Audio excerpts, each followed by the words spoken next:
Welcome to another live edition of AWM Studios podcast. I'm James Wolfe, and yes, I'm in my car.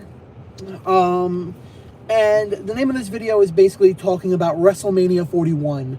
And yes, I may stutter at times in my live stream, so bear with me if I do. This is my second live stream where I'm physically on the screen in a long time. The other live streams that I've done are gameplay live streams, which you can check it out on my channel as well. So basically, WrestleMania 41, what do I have to say about that in particular? Simple. We have a couple of matches that I'm fully aware of. We have the triple threat between Roman Reigns, Seth Rollins, and CM Punk on night one. Which I predict that it's going to be a main event of night one. Because CM Punk's going to pull a favor out of his ass. Because ever since 2013, 2014, something like that. Ever since 2013, 2014, he's wanted to be in the main event of WrestleMania. It didn't matter who he was facing. He didn't care who he was facing. It never mattered to him who he was facing. He just cared about the spot placement on the card. And because when he faced Undertaker at WrestleMania 29, he always felt like, well, it's Undertaker, so he should have been the one to close out the show, and I should have been the one to close it out with him. But he just never did. And then the following year, at WrestleMania 30, the original idea going into WrestleMania 30 was going to be CM Punk versus Triple H. And this is what pissed him off.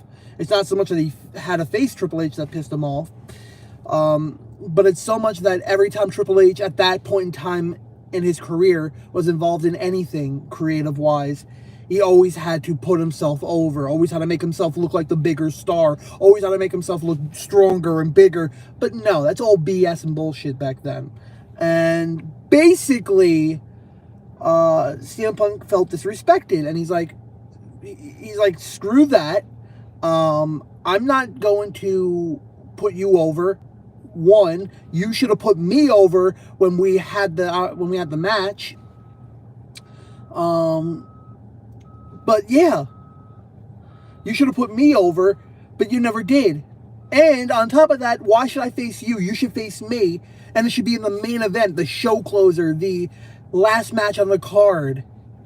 But he felt disrespected, so he just took his shit and left. And now, 11 to 12 years later, he's being given the same scenario, except this time it's a triple threat between him, Roman, and Seth. And I feel like his favorite that he's going to be asking Paul Heyman is to make sure, one, it's in the I'm stuttering, like I said. He's going to ask his favor, and I think his favor doesn't have to do with the placement of the card. I think his favor is going to be whoever ends up winning the World Championship on night 2 between Jay and Gunther. He's going to be the one to ask the favor to face whoever ends up leaving as champion within the same night. Basically pulling a Drew McIntyre, Damian Priest scenario, where Drew McIntyre won, but immediately lost the belt within a matter of, 5 to 6 minutes later. So I think he's going to pull the trigger with it like that. But yeah, I think that's what's going to happen. CM Punk is going to ask the favor to face whoever ends up leaving as the world champion after Jay and Gunther.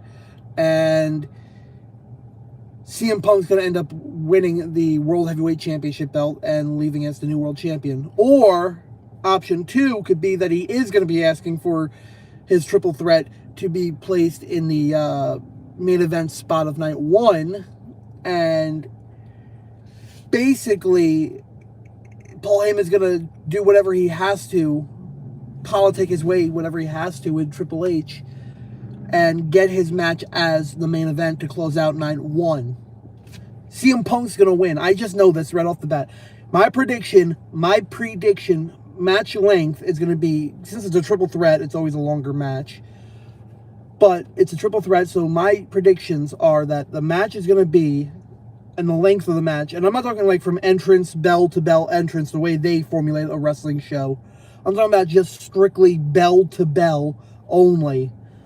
It's going to be every bit of more than 15 minutes long. More than 15 minutes. Minimum 20 minutes. I can see it being minimum 20 minutes. Maximum about 32 minutes long. Between there. 20 to 32 minutes long of a triple threat match. Because they're going to play it off like, oh, no matter what I do, no matter what each other does, we're not going to give up. We're not going to tap out. We're not going to do this or that, this or that. And in the end, at around the 28-minute mark, CM Punk's favor is going to come into play.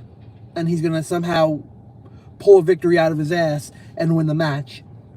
I have nothing but utmost respect for CM Punk as a competitor, as a performer. So I could see it going in the favor of CM Punk. CM Punk wins the triple threat. So we're past that. Now let's get into the next match. Jey Uso versus Gunther. Jey Uso versus Gunther. Or Gunther, whatever you want to call him. The fact that he's not going to be in the main event spot is like a travesty because it's in his nickname, it's in his gimmick name. Main event, Jey Uso. But it's not going to be a main event match. So it's sort of like... what's the terminology? I can't really think off the top of my head right now. Sort of like redundant. Like, well, not redundant, because redundant means that you're going to do something and say you're doing something. I don't know.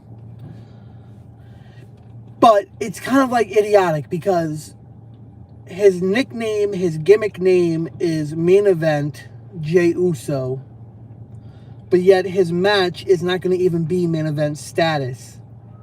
That, and every Royal Rumble, they have always claimed if you win the Royal Rumble, you're going to main event WrestleMania for the belt. Which is always BS. There might have been a couple of times here and there, maybe 2 or 3 times, 4 times at best, but about 2 or 3 times, where they have main evented WrestleMania for a belt. But seriously, I just don't see it going in that favor, because every WrestleMania that I'm aware of, not WrestleMania, every single Royal Rumble that I'm aware of, they claim, oh, if you win this match, you're going to be main eventing WrestleMania, but they never truly main event WrestleMania ever. It's always BS. They're in the WrestleMania event, they're going for the belt they want to, but it's never truly in the last match of the cards category, the way they promote it at the Royal Rumble. But regardless, I'm getting off track. I do see Jey Uso losing the belt. Not the belt, but losing the match. And Gunther